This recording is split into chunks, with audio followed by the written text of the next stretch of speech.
Gente, cada dia que passa fica mais claro que a democracia e a liberdade não sobrevivem ao poder econômico desembestado.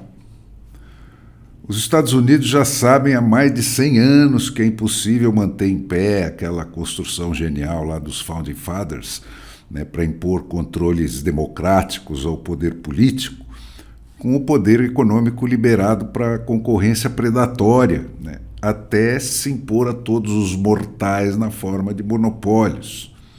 Nós estamos vivendo isso de novo. Isso já aconteceu lá no final do século XIX, como consequência de uma série de acidentes encadeados, né? A combinação da evolução da Revolução Industrial para a Revolução Gerencial, né, que fez os empresários alcançarem novos patamares de desempenho, né, misturado em conjunção com a ferroviarização e a urbanização acelerada de um país que até então era disperso, né, era um país de aldeias, né, e isso quase matou o sonho americano, né? E naquele momento o americano comum constatou na própria pele que o sonho de vencer pelo próprio esforço, né, não resistiria a um poder econômico livre para agir desembestado e instalar uma realidade que negava tudo que estava escrito na Constituição. Mas daquela vez, né, o primeiro povo da Terra a viver a realização do sonho da substituição da privilegiatura pela meritocracia, reagiu rápido, né, e controlou a situação, né, antes que esse modelo econômico pervertido avançasse o bastante para se impor a toda uma geração, né, e reverteu o processo a tempo. O Theodore Roosevelt foi um visionário nesse sentido, gente. Ele tinha um olhar agudo, como um outdoors experimentadíssimo, um cara que viveu muito na natureza, conhecia profundamente a natureza, né, e veio a ser presidente da República, uma combinação raríssima na história. Ele tinha um olhar agudo para a importância da diversidade e do equilíbrio do meio ambiente para a sobrevivência dessa diversidade e, dentro da diversidade, para a sobrevivência de cada espécie. E, em vez de querer manipular cada espécie para torcer ela à sua imagem e à sua semelhança, como costumam fazer aí os donos do poder, né, ele tratou de reconstituir a saúde do meio ambiente sociológico, vamos dizer assim, né?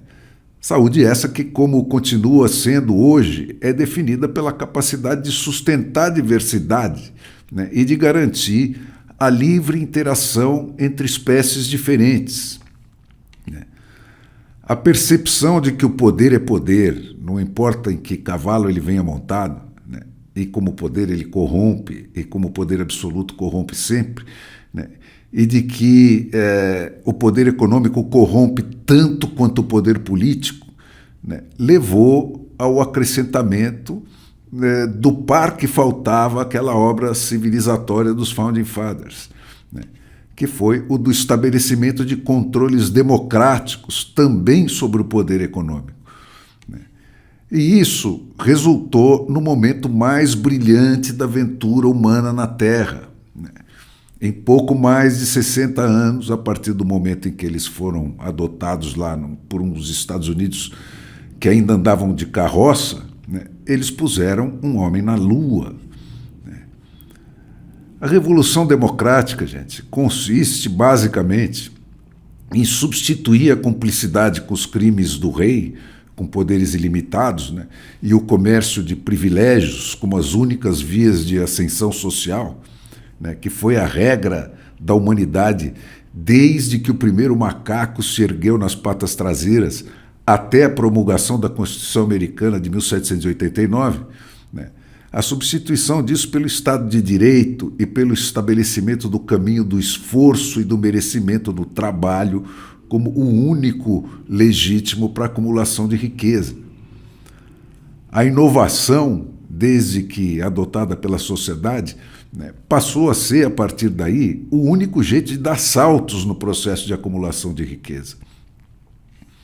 Agora, de novo, em função de uma série de acidentes encadeados, né, aquele processo lá do final do século XIX está se repetindo.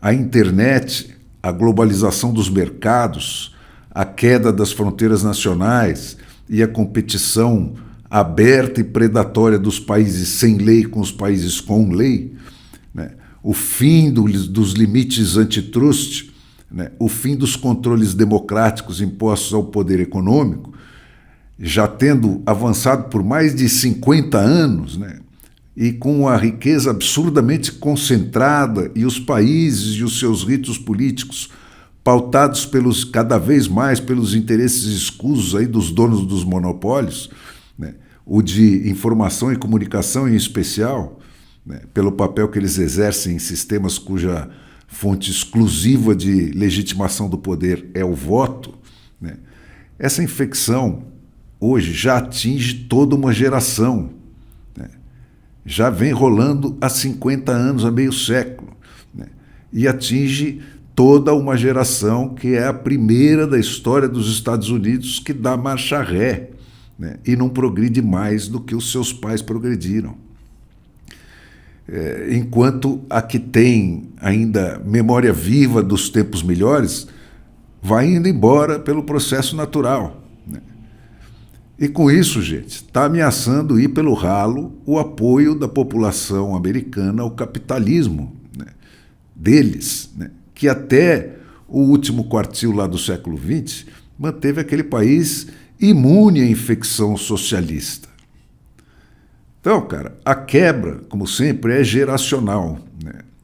Mas dessa vez ela vem agravada por um fosso cultural, né, que apaga a memória coletiva que, de alguma forma, nos determinava como espécie e nos unia no respeito à diferença, né? Tem um cheiro de catástrofe no ar, gente.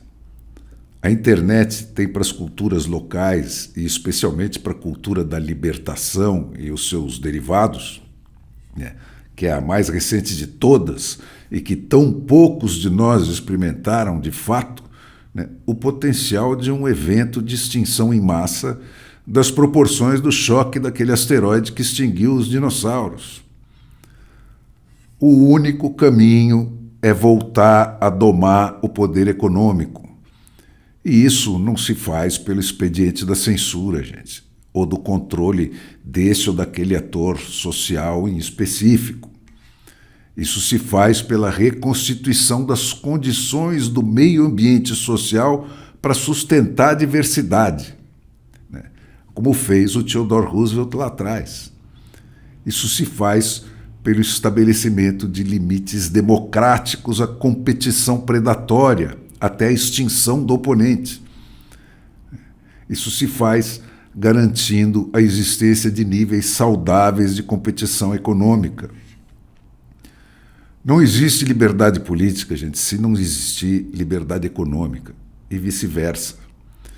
E o sinônimo de liberdade é alternância na diversidade. Os monopólios econômicos só sobrevivem num ambiente de monopólio político. E os ambientes de monopólio político só sobrevivem num ambiente de monopólio de informação e de opinião. A competição sem limites na economia, especialmente no campo da informação, conduz diretamente para a opressão, gente. É a mesma diferença entre a competição política democrática, com partidos diversos se alternando no poder, ou a competição pela força e pela extinção do oponente para estabelecer o reinado do incontestável de um partido único, né? O sonho do PT. O controle das redes sociais é absolutamente necessário e urgente, mas na direção contrária da que propõem aí os mais recentes filhotes aí do totalitarismo chinês. Censura, que é a supressão da diversidade de ideias, é a última tranca da cadeia totalitária. O caminho, gente, é o inverso. É forçar a divisão da propriedade das redes sociais. Coisas como já começam a ser percebidas na Europa e nos próprios Estados Unidos, que agora abriu um processo contra o Google com esse sentido. O caminho é impedir a propriedade cruzada de todas as áreas em que a informática atua, que é o que acaba acontecendo nessas grandes plataformas, nesses grandes ecossistemas artificiais que estão sendo criados por aí e que nos dominam, né, e limitam todas as possibilidades da nossa vida. Reconstituir a diversidade natural da história real sobre a falsificação dessa história virtual narrada, né, é o caminho. Essa história virtual narrada só interessa e só beneficia uma pessoa: o rei e os seus barões, o ditador e os seus campeões nacionais, né? Os Lulas com seus Joesleys e Odebrechts. Então, gente, restabelecer a diversidade na economia é a única forma de preservar a diversidade na política. Ou senão, nós vamos todos virar bonequinhos dos Xi Jinpings da vida.